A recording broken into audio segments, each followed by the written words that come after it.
So now, as I was saying in my other videos, so now they're using all these kinds of New World Order ideas to break down our freedoms, our religions, and they say it's in the name of democracy. They'll say it's in the name of anything, as long as they can get their way, as long as they can get to rule and to dominate and to corrupt. And they do it in the economic realm, the political realm. They get their false philosophers, their doctrine believers, their so-called agents, their phantoms of lies to come and tell you that this is the way your life's going to be, because this is what they think that's how you should live. Now, you know, folks, let me tell you, Christ died for our freedoms, our liberties and rights, not for us to do whatever we wish, but for us to make good quality, godly choices and decisions in our life in order to live a life that, like the two laws have told us, to love God and to love our neighbor. In other words, to respect each other. And now they don't want that. They don't want that. They want you to respect their ideologies. You see, Satan wants you to take from his tree of knowledge.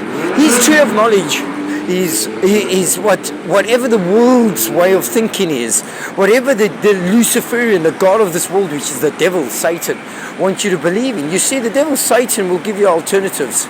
He'll always give you something that seems like God, looks like God, is nice, and all that wonderful nonsense and tricks and deceptions and lies, that you believe it. And that's what he's doing. He's been doing that for decades and centuries and as long as, and millenniums, as long as he's been around, since his fall, because he hates God and he hates God's people, and all he wants to do is completely deceive and lie and twist and manipulate and con and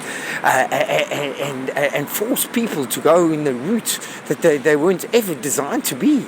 And this is what he's done. He's done it. You must see what London's like. It's a city that is so clone to such sub-lies and lies that you know, it's like going through a black hole. It's like going through a maze. Every time you find an open door, there's another one that closes. It's just unbelievable how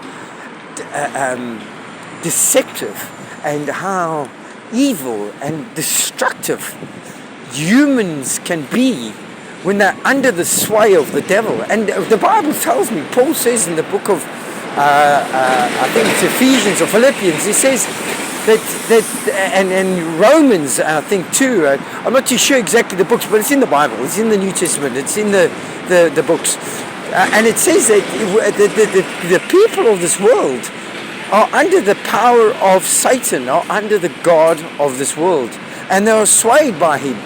The devil sways them. In other words, turns their heads and minds and hearts towards him, and makes him do whatever he wants, and by forcing, coercing, because he uses a tactical fear, manipulation, coercion, deception, and lies and false information.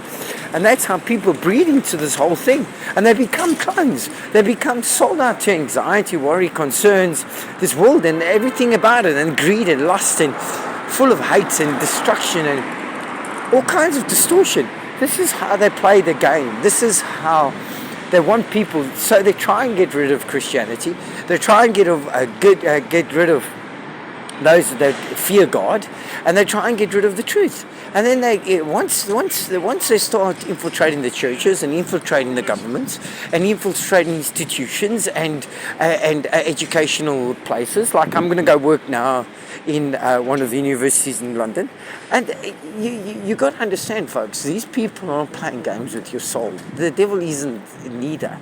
He's double upping on everything. So this is where they're going. The next step is absolute.